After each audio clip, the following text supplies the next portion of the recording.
உன்னத பயணங்கள் நூலிற்கான அறிமுக நேரம் இது. பயணக்கட்டுரை என்றாலே படிப்போர் காசின்றி இருந்த இடத்திலேயே பல இடங்களுக்கு போய் வரலாம். இது ஒரு பயணக்கட்டுரையின் சிறப்பு. அப்படித்தான் இந்த பயண நூலும் இருக்கும் என்று நினைக்கிறேன். நூலினை அறிமுகம் செய்வதற்கு திருவள்ளூரில் உள்ள இந்து மேல்நிலை பள்ளியின் தலைமை ஆசிரியர் திரு ஆ. ரவீந்திரன் ஐயா அவர்களை அன்போடு அழைக்கிறோம். வாருங்கள் ஐயா. நேரம் கருதி 176 பக்கங்கள் இருக்கக்கூடிய இந்த நூலில் ஒரு சிலவற்றை மட்டும் உங்களுடைய பார்வைக்கு உணர்த்தாக்குகிறேன்.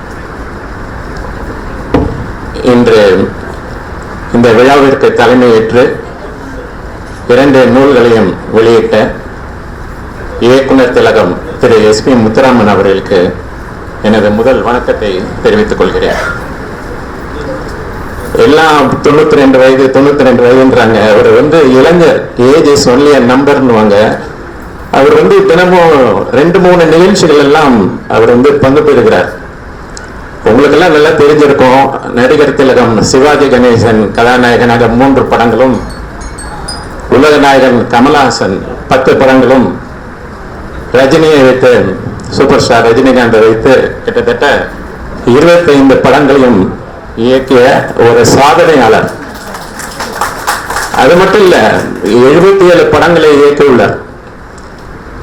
அதாவது நம்ம வெறும் இயக்குனர் மட்டும் பேரை பார்க்கிறோம். மொத்தம் 23 டிபார்ட்மெண்ட்டை மேய்க்கக்கூடிய ஒரு கடினமான ஒரு பணிதான் இந்த இயக்குனர் பணி. அவரும் ஒரு நல்ல இலக்கியவாதி தான். கம்பன் கழகத்துல அவர் பேசக்கூடிய நிகழ்ச்சிகளில் ரொம்ப தூரத்துல உட்கார்ந்து பார்த்த ஒரு பார்வையாளர்ல நானும் ஒருவர். இன்று அவரோடு இந்த மேடையில் வீட்டிருப்பதை நான் செய்த ஒரு பாக்கியமாக கருதுகிறேன். அதற்கு ஏற்பாடு கொடுத்த நமது நூலாசிரியர் அவர்களுக்கு முதலில் நன்றி. கவிதை நூல் குற்றம் பார்க்கும் மற்றும் உன்னத பயணங்கள் ஆகிய 2 நூல்களின் ஆசிரியர் பாராட்டத்துக்குரிய மணிமேகலை சிவராமன் அவர்களும் சான்றோர் பெருமக்களும் உள்ளிட்ட இந்த அவையை வணங்கி மகிழ்கிறேன்.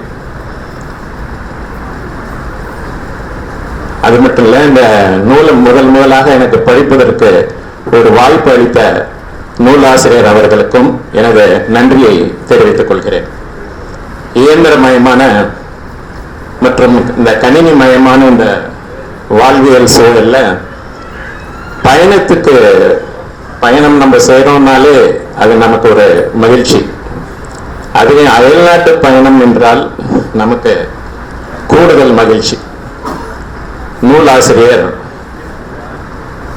தான் சென்றுள்ள பல அயல் நாட்டுகள்ல 6 தலைப்புகள்ல அந்த புத்தகத்தில் எழுதியிருக்கிறார்கள்.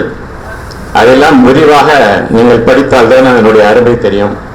நான் ஒரு சிலவற்றை மட்டும் ஒரு ஹைலைட் மாதிரி சொல்றேன் உங்களுக்கு.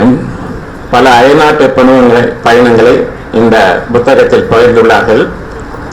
இதில் மனம் மயக்கும் மொரிஷியஸ் தீவு, அதில் உயர்ந்த கட்டிடங்கள் நிறைந்த அந்த ஹாங்காங் மற்றும் மக்காவு நாடு, பழமை வாய்ந்த காண்போரை பிரமிக்க வைக்கும் எகிப்து நாடு, சுறுசுறுப்பான மக்கள் நிறைந்த சீனா மற்றும் ஜப்பான் நாடு, எளிமையான மக்கள் நிறைந்த வியட்நாம் மற்றும் கம்போடியா நாடு, பிரம்மாண்டமான அமெரிக்காவில் Boston, Niagara, Florida, NASA, Miami beach, New York நகரங்களை பற்றி நாம் இந்த நூலில் விளக்கமாக அதில் குறிப்பிட்டிருக்கிறார்கள். அதை அறியலாம். மேலும் இந்த புத்தகத்தில் அவர்கள் சென்ற அந்தந்த நாடுகளின் கலாச்சாரம், எழில் கொஞ்சம் இடங்கள், வியப்பூட்டும் நகரங்கள், மக்கள் அன்றாட வாழ்க்கை முறை, உணவு பழக்கங்கள், எந்த இடத்திற்கு எப்படி செல்ல வேண்டும் ஆகிய வழிகாட்டுதல், கிட்டத்தட்ட ஒரு கைடு மாதிரி அந்த நூல் நமக்கெல்லாம் இருக்கு. அது மிக மிக எளிமையான ஒரு நடையில அவர்கள் இந்த நூலை எழுதியிருக்கிறார்கள். எனக்கு தெரிவிக்க அவர்களுடைய எளிமையான நடையே கூட ஞாபகத்தில் வருது. அந்த அளவுக்கு மிகவும் எளிமையாக இந்த புத்தகத்தை குறிப்பிட்டுள்ளார்கள். முக்கியமாக அவர் எல்லா நாடுகளிலும் நம்ம தமிழ் மக்கள் இருப்பதை பெரும்பான்மையாக அங்கு நிறைந்திருப்பதையெல்லாம் குறிப்பிட்டிருக்கிறார்கள். அது நமக்கெல்லாம் ரொம்ப பெருமையாக இருக்கிறது. நிறைய தமிழர்கள் அயல் நாட்டில் வசிப்பது நமக்கெல்லாம் பெருமை. வாழ்க தமிழர்கள், வாழ்க தமிழ் மக்கள். நூலாசிரியர் இந்த புத்தகத்திலிருந்து நிறைய தமிழ் சொற்களை அதில் பயன்படுத்திருக்கிறார்கள். அதில் உதாரணமா 1-2 மட்டும் சொல்றேன். ஏரோப்ளேன் வானூர்தி, எஸ்கலேட்டர் நகரும் படிக்கட்டுகள், இன்னும் நிறைய அதுல இருக்கு. காலம் கருதி சுருக்கமாக சொல்றேன். இது எதை காட்டுகிறதுனா அவர் தமிழ் மொழி மீது கொண்டிருக்கக்கூடிய அந்த பற்றை காண்பிக்கிறது. உன்னத பயணங்கள் இந்த நூல் எல்லா காலத்திலையும் நம்மளால் மறக்க முடியாத ஒரு நூலாக அமையும் என்பதில் எந்த அளவும் ஐயமில்லை.